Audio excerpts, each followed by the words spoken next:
ისეთი ძუნძგლიანი ამინდია დღეს გარეთ, რომ აი არ ვიცი მოწყენილობისგან რა ვქნა და გადავწყვეტე რომ გადავხატო ეს უდაბნოს მთვარე ცხელი ქვიშებით, მიუხედავად იმისა, რომ ჩემი სახელოვნებო აქტივობა შემოიფარგლება არტ-დეკორაციით და მობილოგრაფიით.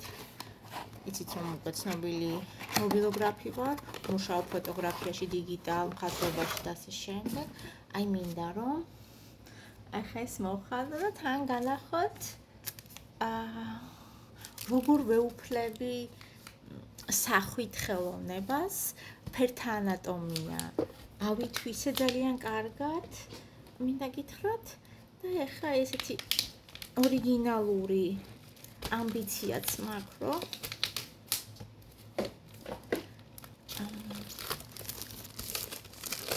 ასეთი ტიპის გადახატებით ვიურთიერთო კონტურებთან, ეს არის ხე, ხის მასალაზე არის კონტურები, ნანომრილი არის, ესე იგი რა ფერები უნდა გამოიყენოთ, მაგრამ თქვენ შეგიძლიათ თქვენი ემოციის სამეებს საკუთარი ფერთა შეხამება, სინთეზი გააქტიუროთ. და შემდეგ ჩამოიკიდოთ საკუთარ კედელზე, ან კი მინდა უსაჩუქროთ, ან სულაც გაყიდოთ. აი ეს არის ესკიზი, რომელიც შეგიძლიათ ასევე მოხატვაში გამოიყენოთ. ანუ თავად გახდეთ დაეუფლოთ მსგავსი კონტურების მიმოსმას. მისი ტონალობა არის ესეთი, მე ცოტა შავცვლი ალბათ ნახოთ. ჩემი ეიფორიიდან გამომდინარე, აქ არის ასევე წიგნაკი, სადაც არის მთელი რიგი ის ნახატები, რომელიც შეგიძლიათ მე Facebook-ის მეშვეობით ონლაინის მეთოდით შევუკვეთე და სახლში პოსტით მომივიდა. და ვფიქრობ ძალიან კაი არის 61 საუკუნეში, რომ ეს ზოგადად ხატვის ეიფორია მხოლოდ არ იყოს აკადემიაში მასწავლი პროფესიონალების პრეროგატივა და პრიორიტეტი. 3 ფუნჯი არის ერთმანეთზე ნატიფი, ასე ვთქვათ.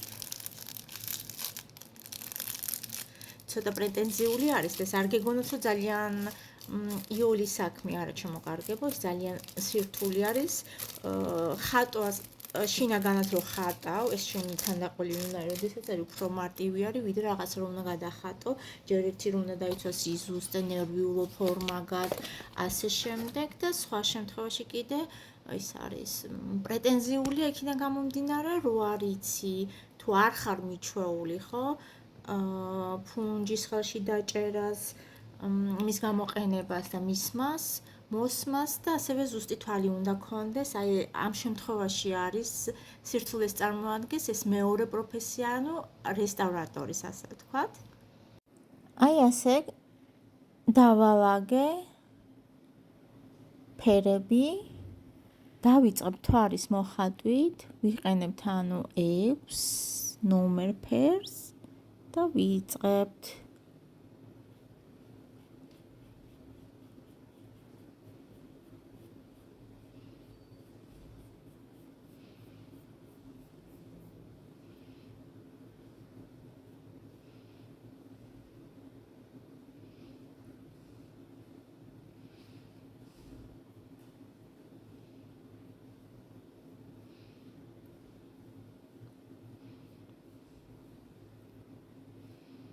იქიდან გამომდინარე ავარჩიე ზუსტად ეს სურათი, რომ ძალიან პოეტური არის, ამაღელვებელი, იდუმარი, მწველი, ძალიან ბევრ რამესთან ასოცირდება, მთვარე, ბეთჰოვენი, მუსიკა და რა თქმა უნდა, უდაბნოს ქვიშაში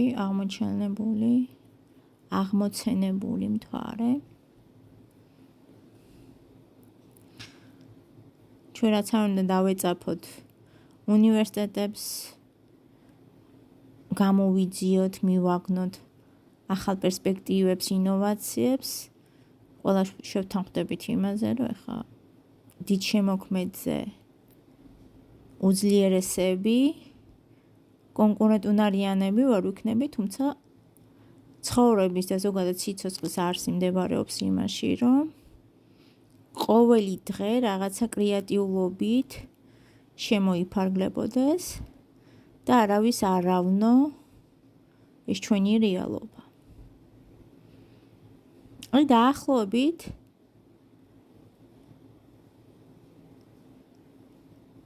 ესე ფუნქციონირებს. დრო და დრო უნდა გაააშროთ, ამას სჭირდება დრო, ნერვებთან ერთად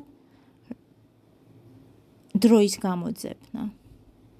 დროის გამოძებნა, რომ აი ეს ტონები შენარჩუნდეს და ამავდროულად მოხდეს ზუსტად კარგად გადანაწილება, რომ აი ეს ჩაფიქრებული ნახატი პროფესიონალურ დონეზე შესრულდეს. აქ შევჩერდები ამ ვოკალური მესიჯის ჩაწერით, ვინაიდან ეხა ეს არის ჩემი ინტიმური განწყობა, მე უბრალოდ განახეთ, ვიყავი კეთილი, რომ ვისაც აინტერესებს მსგავსი სიტუაცია თავის ცხოვრებაში, ვარ ერთგვარი მგზამკვლევი და ვაწვდი ინფორმაციას, რომ თავადაც დაეუფლოს მას. კეთილი სურვილებით, დროებით.